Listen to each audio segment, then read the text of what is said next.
سب درود پڑھیں. اللہم صلی علی محمد وعلی آل محمد کما صلیت علی ابراہیم وعلی آل ابراہیم انک حمید مجید. اللہم بارک علی محمد وعلی آل محمد كما باركت على إبراهيم وعلى آل إبراهيم إنك حميد مجيد. معزز علماء کرام، آج کے اسٹیج کے خصوصی بارونق مہمان صوبہ مہاراشٹر ریاست پونا کے ہردیل عزیز حضرت مولانا اسلام الدین صاحب ہمارے بیچ تشریف فرما ہیں، اور میرے داہنے طرف جنت کے کچھ دولہے بیٹھے ہیں، اور میرے سامنے ہمارے علاقے کے بزرگان محترم، عزیز بچوں، نوجوان دوستوں، بھائیوں اور پردہ نشی ماں اور بہنیں، آج کا یہ اجلاس اور آج کا یہ پروگرام ایک عظیم نسبت کے تحت ہے. ہم یوں کہیں کہ آج کے پروگرام کی نسبت دو ہیں. ایک نسبت تو ہے جنتی دولہوں کے سر پر تاج رکھنا، اور دوسری نسبت ہمارے درمیان ایک بزرگ خاندان کے بزرگ تشریف لائے ہیں.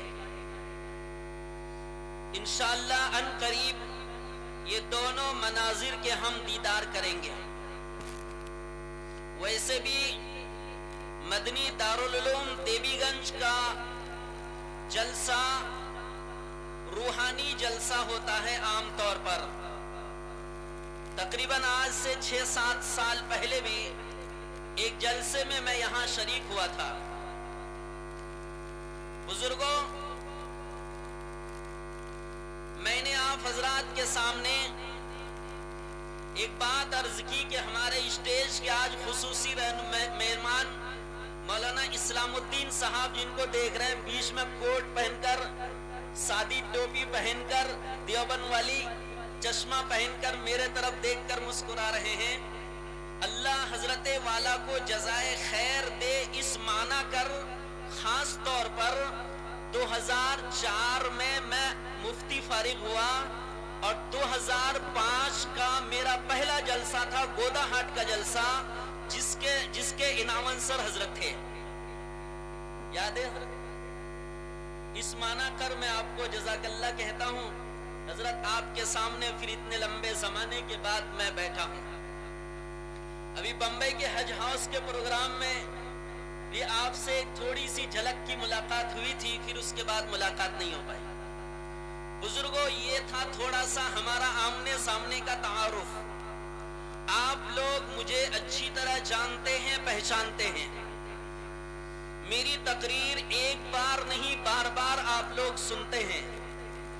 میں کوشش یہ کرتا ہوں خاص طور پر ہمارے علاقے میں اگر تقریر کروں تو میں اپنے علاقے کے لوگوں کو ذہن میں رکھ کر تقریر کرتا ہوں کہ یہ کون سی بات مجھ سے سننا چاہتے ہیں، اور ہمارے علاقے کے باپ داداؤں کو کون سی باتوں کی ضرورت ہے اور کیسی تقریر کی ضرورت ہے.